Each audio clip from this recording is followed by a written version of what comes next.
Some Republicans are reportedly setting the stage for what could be their last stand against their party's presumptive presidential nominee. The Washington Post reporting that dozens of GOP delegates are now working on a plan to block Donald Trump at this summer's party meetings just before the convention in Cleveland. The Post calls it the most organized effort so far to stop Trump from heading into November as the party's nominee. One delegate from Utah telling the newspaper, quote, "This literally is an anybody but Trump movement."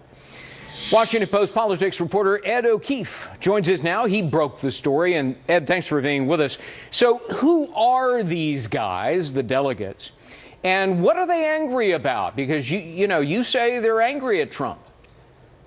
Sure. Well, it's important to point out these are actual delegates who've been elected to go to Cleveland and sit in the audience and make the decisions of the Republican Party. People like Kendall Unruh in Colorado, people like a guy named Cecil in Iowa, another guy named Eric in Washington State.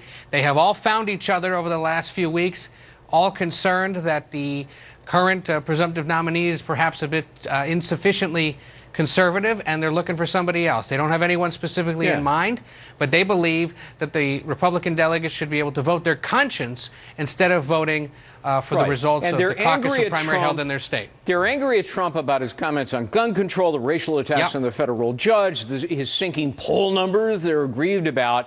But look, in order to unbind the delegates, as you point out, it would take a majority of the Rules Committee, and then you got to have a majority of all of the delegates at the convention to approve it. I mean, come on, what's the likelihood of that actually happening? Well, we'll see, and we won't really know until July 14th and 15th when the Convention Rules Committee meets at the Convention Center in Cleveland before the gavel goes down the following Monday and the entire body gets to decide. All they will need in the Rules Committee is 56 Republicans, the 56 half of the Rules Committee. They're all across the country, and then they would have to take it to the bigger group. What makes this group different, though, Greg, and this is why I'm sure there are viewers rolling their eyes and thinking, here we go again. What's different is that this one is organized by the people who will be the only ones that can actually do something and who will be the only ones that formally nominate whoever the party's pick is. This is not being driven by guys like Eric Erickson or Bill Kristol or Hugh Hewitt and others who've been pining for weeks. Gosh, we've got to do something. These are the people who can actually do something. They have found each other, and they're trying to see if there's enough support to do it. And Trump dismisses this, saying there's no mechanism for this. Well, he's wrong. There is a mechanism. It's called the Rules Committee, right? Yep. So exactly. He's wrong Not only is, well, because if there's enough support, the delegates could put forth an alternative plan and they could do it. Remember also, there's some different interpretations about what exactly the rules of the convention are.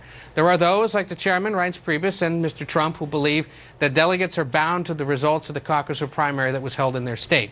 But there has been a longer brewing theory that, in fact, delegates aren't bound at all, and they can do whatever they want. They can vote their conscience. And given what he has been doing and saying in recent weeks, many delegates now believe they've got to do something to stop him from becoming a nominee. Well, and the wild card, of course, is Speaker Paul Ryan, who will be the chair at the convention. And what's important about him is last Friday, he said House Republicans, quote, should follow their conscience on whether to support Trump.